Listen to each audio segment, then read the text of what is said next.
Hey folks, Kim from Dailey Woodworking here again. Welcome back.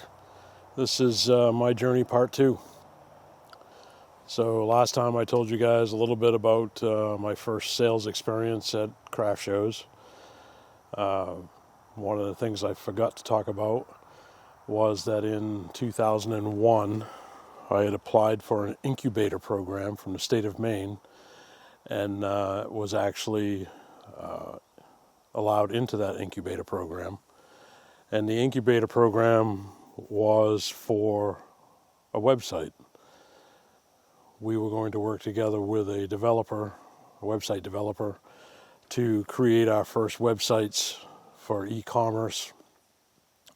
And that's exactly what we did. And by the end of 2001, the website was live. And if, for some of you people who are not going to remember this or weren't around back then, that was the age of dial-up. So we had this really cool website that on the front page there was a picture of a forest, and out of that forest rose a tree. And that tree started to shake and do this, and it turned into a pen, which was really cool. Unfortunately, as I just said, it was the age of dial-up, and that would take probably 4 or 5 minutes to load, making the website useless at that up until that point. And the developer was very proud of what he had done, and justifiably so. In today's world, that would look cool and take no time at all. But in the age of dial-up, the website, you could see where people came to the website, and then there was no action beyond the front page. So we had to have that taken down. The developer was very upset because he'd spent several hours on it. And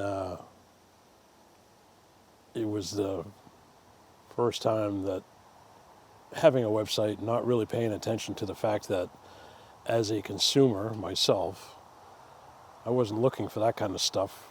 I was actually looking for the product or what the person had to offer. So that was a learning experience. And my first website sale was, I think, February of 2002. I remember it because it was a fountain pen that was sold to somebody in California, and it was like, I don't know, just before kickoff time for the Super Bowl that year. And my Patriots, who I've been watching since the 70s, were in the second Super Bowl for the team ever. Also the first time that they won. And a few hours before the Super Bowl kickoff, or just before the Super Bowl kickoff, I got an order. And that was my first one on the website. Very easy to remember. So February 2002 was the first order on the website. Now things are a whole lot different. Social media wasn't thought of back then. I don't even know if MySpace was thought of. And, so that's way back then. So I've made a few notes, so I've got to refer to my notes. So the other day I talked about joining the Maine Woodturners and going to my first symposium. So some of the things that you want to look for that's going to help you within your journey for woodturning or your journey in business, I think now, no matter where you are, you can, buggy out here. I think you can find an AAW chapter, which is the American Association of Woodturners, within just a few hours drive of your place. To give you an idea, in 2001, when I found the Maine Woodturners, it was the only one in the state of Maine. In 2004, I helped found the second one in the state of Maine, and now there's 5 chapters in the state of Maine, maybe more. I don't follow along on that anymore. But that's a great way to get knowledge quickly without costing much, if anything at all. Most chapters have dues because they got to pay for location or demonstrators or whatever to come in. But it's a great way for you to pick up knowledge relatively cheaply. Another way to think of it is you're going to pay way less than what one tool will cost you, one quality tool will cost you. Nowadays, a tool is anywhere from $70 and up if it's unhandled, and probably over $100 or more if it does have a handle on it. My recommendation, if you're just starting out, get yourself a nice Sorby set and learn how to sharpen your bevel rubbing tools. If you're not going to do that, you can get the carbide tools. Rockler, I think Woodcraft has a set. The ones I would recommend would actually be Easy Wood Tool. You're going to spend more money for it, but in the world of wood turning, money often equates to quality. So something to keep in mind, that you're going to pay for a better tool, you're going to have a better experience with that better tool. So your local chapter is the American Association of Woodturners. There's a magazine that comes out from the American Association of Woodturners that you can get. You can go to the National Symposium, which takes place one time a year somewhere within the U.S. You can go to regional symposiums, and if you're outside of the U.S., there's the American Association of Woodturners also lists a lot of chapters outside of the U.S. The AWGB, and I'm not sure what that stands for, but that's in United Kingdom, and that's a good spot for you to find a chapter if you're in that area. Unfortunately, I don't know about the rest of the world. Unless it happens in my shop, it's probably not something I'm paying attention to. So when all of this was going on, we were starting to do shows. 2001, 2002, we wanted to do better shows, and I had joined the Maine Wood Products Association, and there was a caravan of us, or a contingent of us, that would travel off and do shows. We did shows in Rockland, Maine. We did shows in Providence, Rhode Island, some in Boston. We did wholesale shows, that kind of stuff. So find an organization that might do that. I know the Maine Wood Products Association, I think it still exists, but it doesn't do any of that anymore. I joined the Maine Crafts Association, and there will be something similar to that, I think, in just about every state. And the state of Maine also offers a program called Maine Made. And again, it's a program that's offered in a lot of different states. It showcases the talent within that state.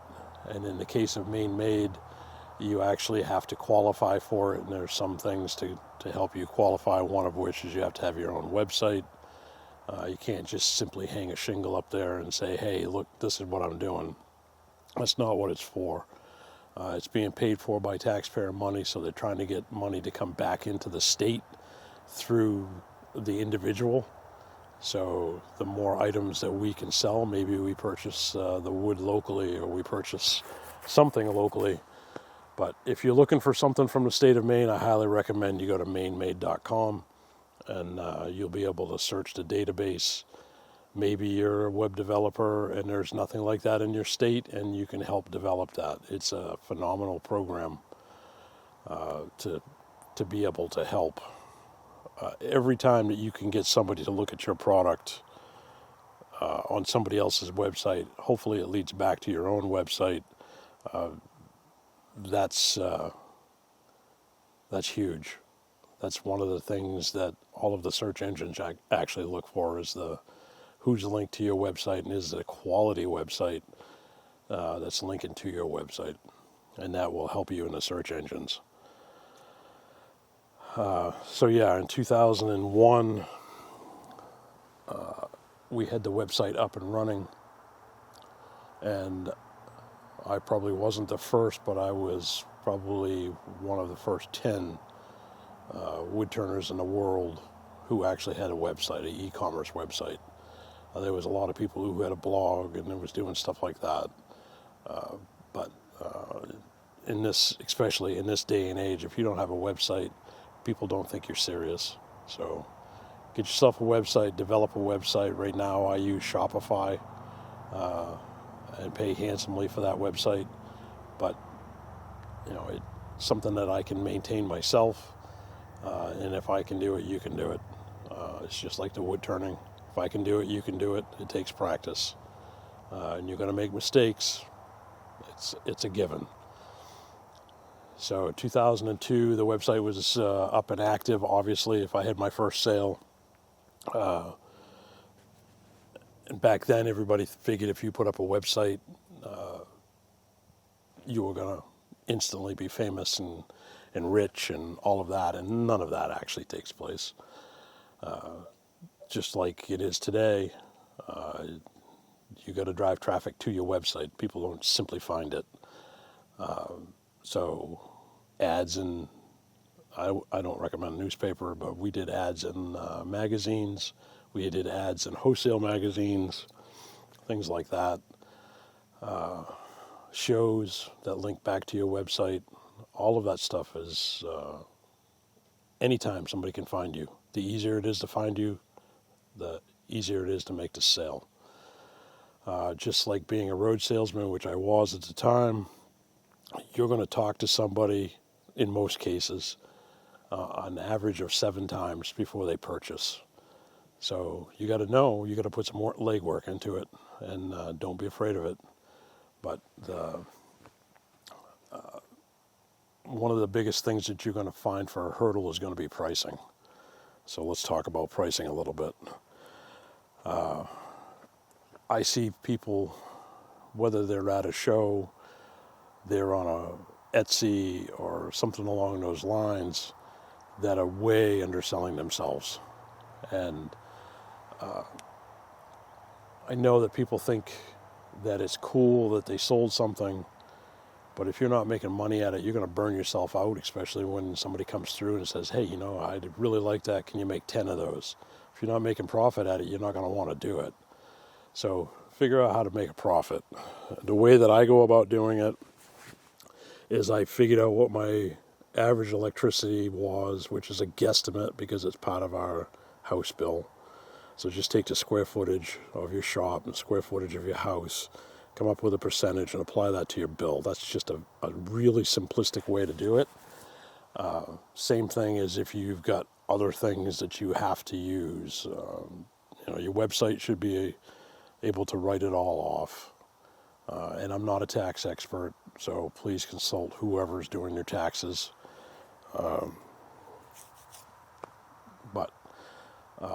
So you got electricity, maybe you've got water, maybe you've got sewer, all of those things that you may have to use in some form. So you got all of your utilities, take a percentage, figure out what that is, divide it by what you think you're going to be working in the shop.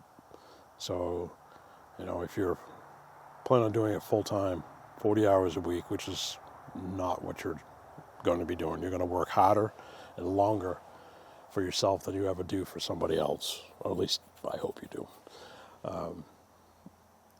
So figure out your utilities. You've got cost of equipment and all of that, but that should be part of another way to figure it out would be what you have for your utilities, what you want to charge for yourself per hour. My way of explaining a shop rate when I was outside sitting on the bandsaw was not clear. So I made up this quickly, and this is a generic way to figure out your shop rate. You can go as detailed as you want to. More detail actually gives you a better idea of what you're doing for your shop rate. But your shop rate per hour equals your utilities, shop supplies, things that can't be billed off to a particular job, glue, sandpaper, finishes, brushes, paper towels, etc., and your hourly rate for you. So some of the utilities would be like electricity, phone, heat. It could be your insurance if you have insurance on your business, which I strongly suggest that you do.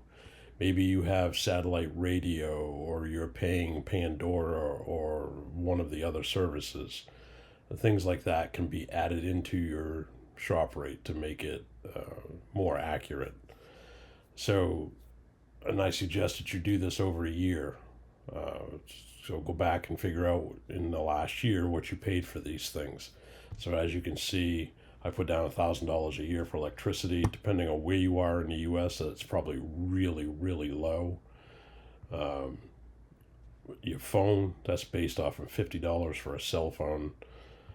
Your heat, $2,000 a year. Maybe it's heat, maybe it's AC or some other form. You could have water, you could have sewer in here if it's tied to your shop, not to your house or whatever else. This is specifically for your shop rate. So if I add up these fake numbers that I have up here, that equals $3,600 in a year's time. And again, I suggest you doing it over a year and then breaking it down. So then the way to break it down is to take the square footage of your shop and whatever building that it's in. So in this scenario, I'm using your shop as your basement. So maybe you have a 3,000 square foot house, it's 2 floors, and you have 1,000 square foot in the basement for the shop.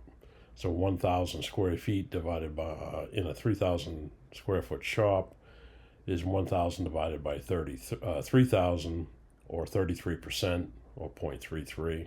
So the 3,600 divided times 3,600 times the percent, 33%, equals $1,200. Rough generalization is 40 hours per week. Multiply that times 52 weeks, because you're not going on vacation. I'm just kidding, folks, but this is all rough generalization. So 40 times 52 gives you a figure of 2,080. So your $1,200 per year that you've figured out for that square footage, divided by the 280 hours in the year's time, gives you 58 cents for the utilities per hour. That's way low. So in this case, I would round it up to $1 per hour. I want a shop rate of $35 an hour. So my utilities is $1 per hour. Shop supplies is $2 per hour. And your time would be $32 an hour. Your time's probably more like $25 an hour.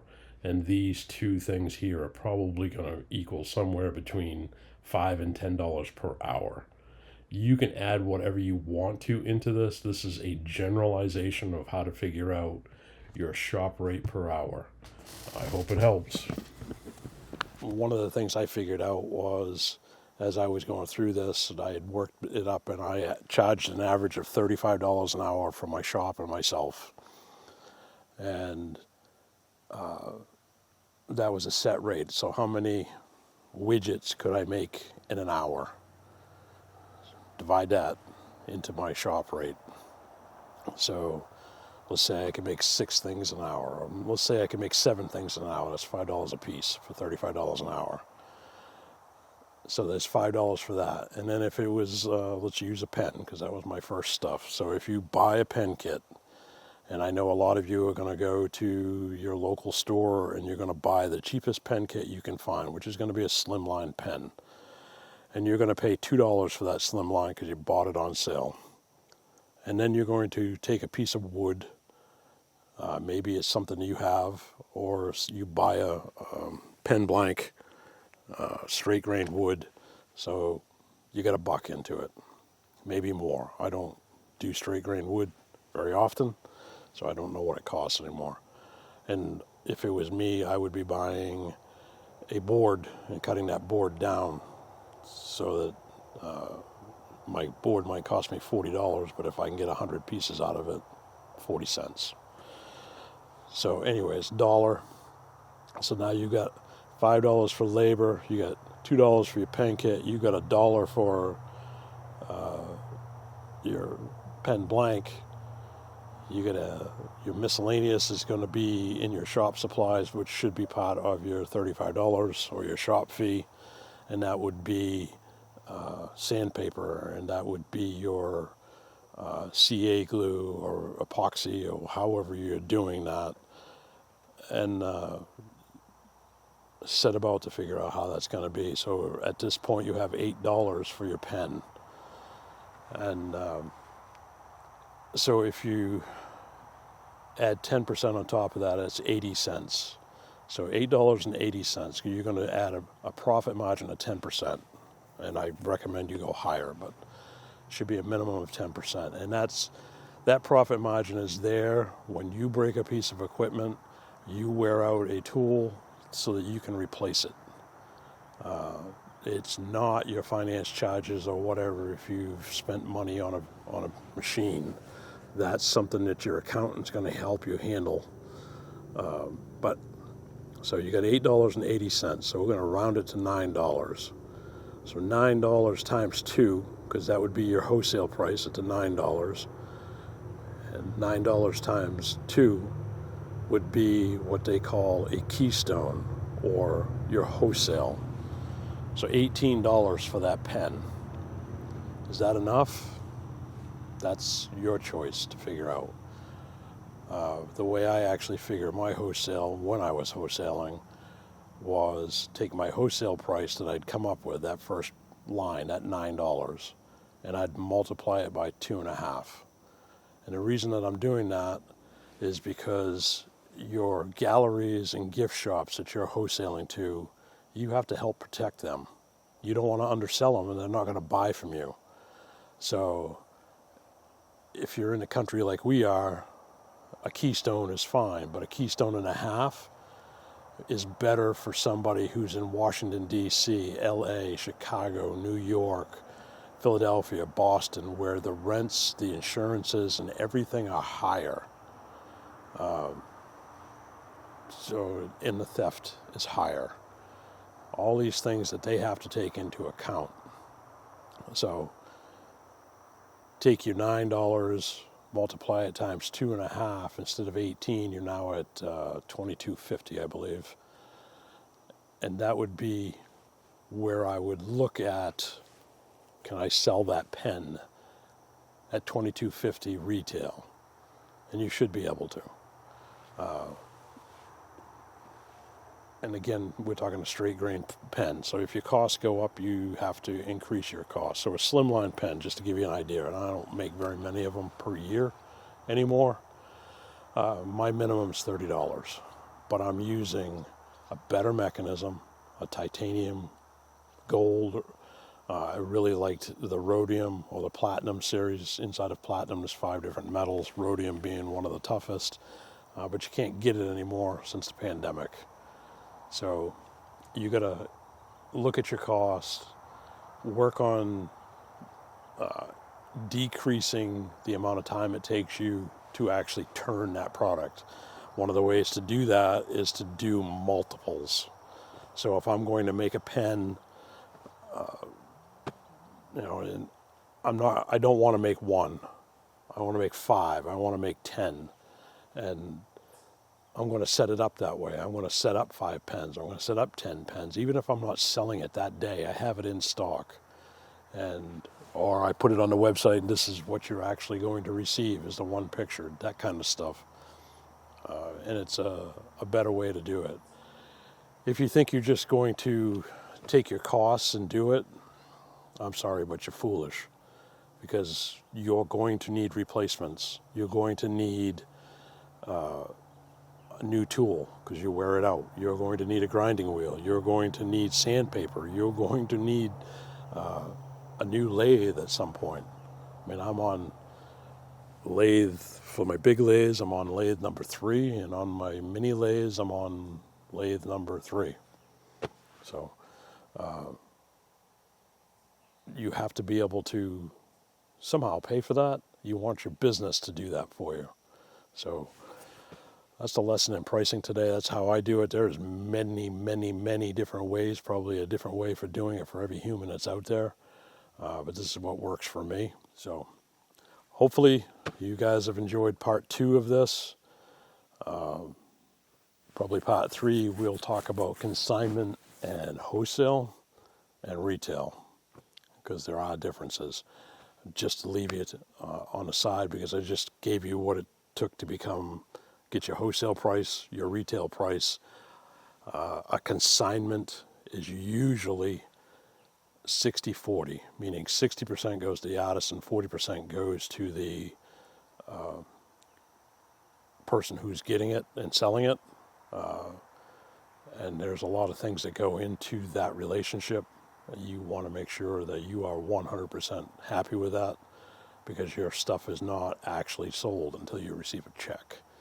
But we'll get into that in part 3. So thanks for tuning in today. Now we're going to go onto the computer, and I'm going to show you the numbers for the week. And I hope you guys have another good week. And I should have the first video up on Wednesday, I believe, if everything goes properly, so that you can see what one of my number one sellers when we were wholesaling and retailing at shows and things like that. And we used to do on an average of 16, I think, shows per year. Now we're down to 2. But it's just how it works out. So I know I've said this is the 3rd time. Thanks for watching. I hope you're enjoying it. Please give me a thumbs up if you would. Subscribe if you haven't already. If you got some people who would be interested in this, please share it with them. And until next Sunday, I hope you have a great week. Thanks, folks. All I've been waiting for is my analytics. I've actually brought up over here July 14th to July 20th. This is what we were looking at last time, just to refresh our memories. 726 views, which in the last video it was 727, so I'm not sure how something changes. 51 watch time hours during that week, and we picked up 2 subscribers. And for this week, from the 21st to the 27th, we had 680 views, which is down 6%. For 43.3 hours, which is down 15%. But I did pick up 3 new subscribers, and whoever that is, thank you very much. And you can see it over here. We now have a total of 406 subscribers. So there's the brief on the things. We don't like to see the gray, but again, there's nothing down here for the video. So the video from last week was on the 20th. Or should have been on the 20th. So, I mean, it is what it is. It'll get better with time. One of the things you can do is you can hover down over this, and you can see day by day the views. I picked up 2 subscribers on the 22nd. I picked up another one on the 27th. This all looks great, but if you move it out just a little bit, let's go to custom. This is the last 2 weeks. 1.4 views, 1,400 views, 94.2 hours, and 5 new subscribers. Again, reaching the total that we're at. Actually, it doesn't include the new one, so there would have been 405. And this is real time, so I picked something up overnight. But there's the numbers for you, just as I promised. And hopefully you're finding it worthwhile and keep coming back. Thanks for watching. I hope you guys have a great weekend. If you haven't already, please like, subscribe. You know the drill. And have a great day.